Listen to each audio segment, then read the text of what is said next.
Em poucas palavras. Um olhar sobre o mundo, a vida e a sociedade, à luz da Palavra de Deus, com Augustus Nicodemos. Olá, querido ouvinte, está entrando no ar, em poucas palavras, o programa da Primeira Igreja Presbiteriana de Goiânia. Eu sou Natsan Matias, apresentador deste programa, comigo o comentarista Pastor Augustus. Olá, pastor. Olá, Natsan. Olá, querido ouvinte. Estamos aí, mais um programa, na expectativa de que ele vai continuar a ser uma bênção na sua vida. Quero agradecer a sua audiência, graças a Deus, por conta dela, o nosso programa tem sido muito bem recebido. Estamos felizes por isso. Pânico, ansiedade, depressão são temas que expressam alguns males da atualidade, pastor, numa sociedade cada vez mais imediatista, impaciente e materialista. No que diz respeito à Bíblia, como é que ela trata esses temas? Ou seja, por que tantas pessoas se entregam às profundezas destes males? Como a palavra de Deus pode ajudar as pessoas acometidas por tais males a saírem desses abismos que em não poucos casos levam ao suicídio, como nós vimos num caso do piloto que propositadamente atirou o avião sobre as montanhas, achando que é a solução final para a sua depressão. Síndromes da atualidade e a Bíblia, esse é o tema do programa de hoje. Pastor Augustus, por que tantas pessoas na atualidade são acometidas pela depressão, síndrome do pânico e ansiedades diversas?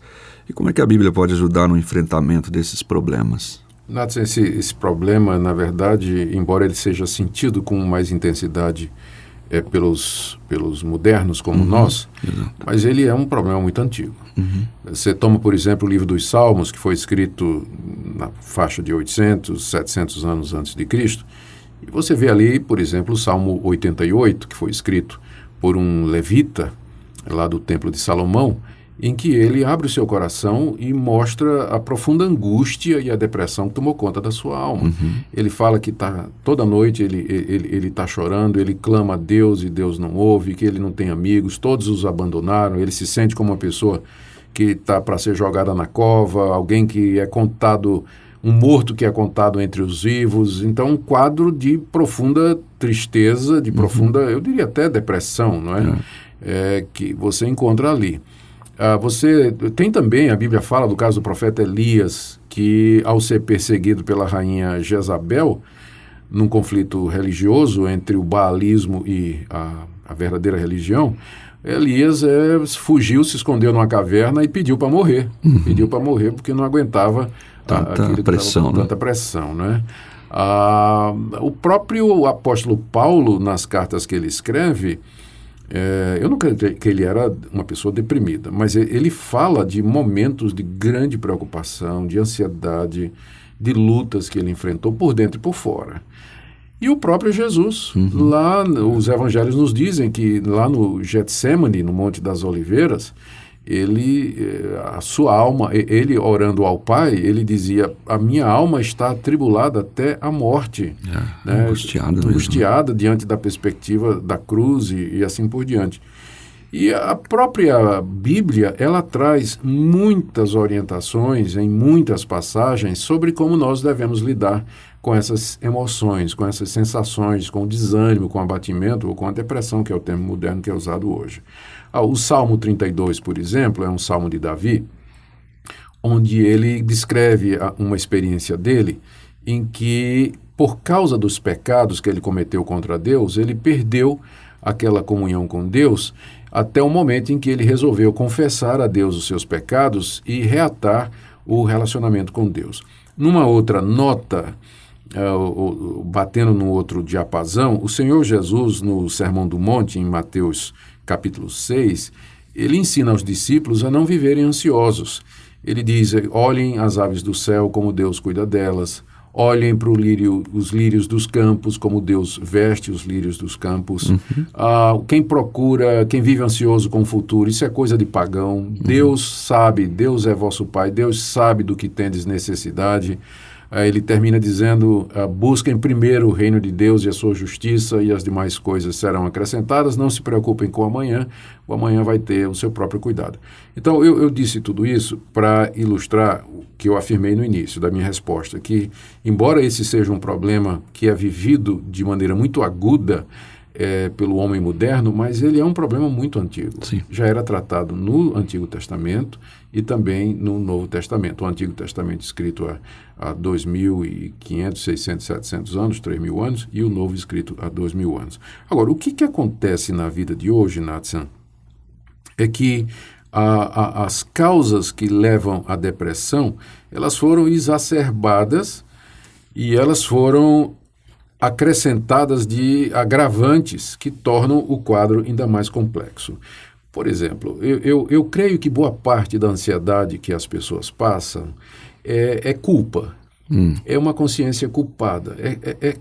A pessoa sente que errou, que ela fracassou, mas aí o que é que acontece? Ela vai para um psicólogo e toda a ideia de culpa é tirada em nome do bem-estar. A pessoa está se sentindo culpada porque está traindo a mulher, por exemplo, né?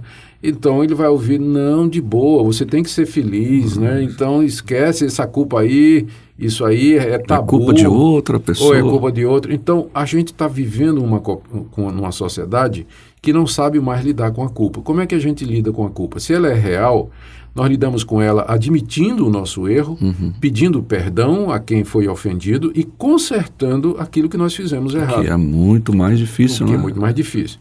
Então, como as pessoas hoje são ensinadas a não sentirem culpa, a não assumir a responsabilidade por nada, sempre a culpa é do vizinho, é do outro, é da mulher, do marido, do governo. Então, a pessoa deixa de tratar a causa da angústia e da depressão da forma correta, que seria exatamente o arrependimento e buscar o perdão de Deus, buscar reconciliação e resolver aquilo que deveria ser resolvido. Então, eu creio que a sociedade hoje, a tendência da sociedade de ter uma sociedade sem culpa, acaba, na verdade, produzindo mais culpa ainda e mais angústia e mais depressão. Também a nossa sociedade, ela vem se secularizando muito, Natsan. Nas sociedades ocidentais, um pouco mais no passado, quando o cristianismo era a influência dominante, havia expectativa, ou as pessoas tinham como conforto e como alento o reino vindouro, aquele reino que Cristo prometeu. O novo céu e a nova terra onde habita a justiça. Mas à medida que o cristianismo vem perdendo a influência no mundo ocidental e a secularização vem aumentando, as pessoas não têm esperança futura, porque elas são ensinadas que a vida é isso aqui. Não é que comer, beber, trabalhar, se divertir, fazer sexo, fazer dinheiro e fazer guerra, essas são as razões da nossa existência. Então, comamos e bebamos porque amanhã morreremos. O ser humano não aguenta viver sem esperança, sem expectativa. Se tudo o que nos resta e nos aguarda se resume a esta vida, nós somos os mais infelizes de todos os homens, né? E me parece que hoje, não sei se eu concordo com isso, que a gente olha pouco para cima e olhamos mais horizontalmente, menos verticalmente. Perfeitamente. É a secularização. E para deixar a coisa pior ainda, aparece a tal da teologia da prosperidade no meio das igrejas, ensinando que Deus quer que você e aqui seja rico, próspero, bonito, saudável, esteja sempre em primeiro lugar, não lhe falte nada, deslocando o coração dos cristãos para os bens materiais e esmaecendo a expectativa e a esperança da vida futura, que sempre é um bálsamo, sempre é um conforto, é uma âncora no momento de diversidade. Então, resumindo, olha, a busca de uma sociedade sem culpa, o materialismo que vem dominando as sociedades, falsas manifestações de cristianismo como essa teologia da prosperidade, tudo isso acaba precipitando as pessoas cada vez mais na solidão dos seus corações, a uma vida sem expectativa, na busca da realização através do prazer, e isso acaba não enchendo o coração do homem. Agora, deixa eu só te dizer uma coisa. Eu não creio, com isso eu não estou dizendo que toda depressão Toda síndrome de pânico, toda angústia, ela é resultado dessas questões existenciais. Às vezes existe, de fato, a questão física. Determinadas doenças provocam desequilíbrio hormonal que acaba afetando a química da pessoa, do cérebro da pessoa. Então, eu creio que em casos assim, a pessoa tem que ser tratada com medicamento, com orientação médica, e tudo mais, um psicólogo, alguma coisa assim. Não estou dizendo que não pode, mas eu estou dizendo, é meu entendimento, que a maior... o fator que mais contribui para a depressão, angústia, pânico das pessoas são questões existenciais mesmo. A pessoa não está conseguindo lidar com a realidade, quem eu sou, o que é que eu estou fazendo aqui, com a razão da minha existência, por que é que eu vivo, né? Então isso acaba levando a tudo isso, inclusive ao suicídio, né? Como você mencionou o caso daquele piloto que jogou o avião com 150 pessoas nas montanhas, né? Que triste aquilo. Então, e uma das coisas que foram ditas nas reportagens é que parece que é algo que ele decidiu ali meio que na hora, o piloto perguntando, você prepara a aterrissagem? Ele diz, aterrissagem, né? Ele disse, vamos ver. Me parece que vamos ver se é hoje ou não que eu finalizo com relação a esse sofrimento, quem sabe, que a pessoa estava passando. É tudo muito triste, não é? Porque as pessoas chegam a esse ponto de perder completamente a razão, né? Para você que nos ouve, veja o que diz a palavra de Deus no Salmo 42. Como suspira a corça pelas correntes das águas, assim por ti, ó Deus, suspira a minha alma. A minha alma tem sede de Deus, do Deus vivo, quando irei e me verei perante a face de Deus. As minhas lágrimas têm sido o meu alimento dia e noite, enquanto me dizem continuamente, o teu Deus, onde está? Aí mais adiante ele diz, por que estás abatida, ó minha alma, porque te perturbas dentro de mim? Espera em Deus, pois ainda o louvarei, a Ele, meu auxílio e Deus meu. Então fica aqui esse convite para você esperar e colocar toda a sua confiança em Deus para ver resolvido ou que Ele te ajude certamente a enfrentar todas essas dificuldades. Vamos ouvir uma música, daqui a pouquinho a gente volta. Não tenha sobre ti um só cuidado, qualquer que seja, pois somente seria muito para ti. É meu, somente meu, todo trabalho, e o teu trabalho é descansar em mim. É meu, somente meu, todo trabalho, e o teu trabalho é descansar em mim. Estamos de volta, terminando já o nosso programa de hoje, já agradecendo a sua audiência, Pastor Augustus. Queria terminar com aquelas palavras de Jesus, Natsan, que eu creio que são bem apropriadas aqui. Ele disse assim, vinde a mim todos vós que estáis cansados e oprimidos, eu vos aliviarei.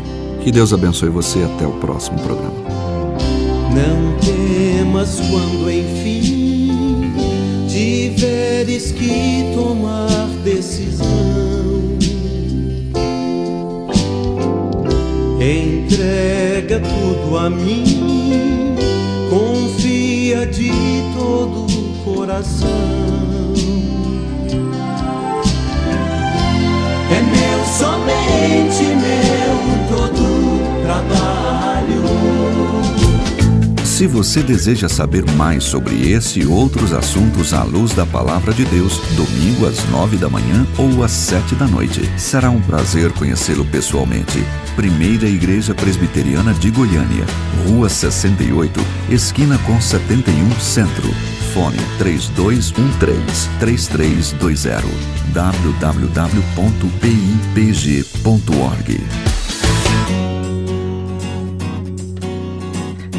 Em poucas palavras, um olhar sobre o mundo, a vida e a sociedade, à luz da Palavra de Deus. Apresentação Natsan Matias. Comentário Augustus Nicodemos. Um programa da Primeira Igreja Presbiteriana de Goiânia, Rua 68,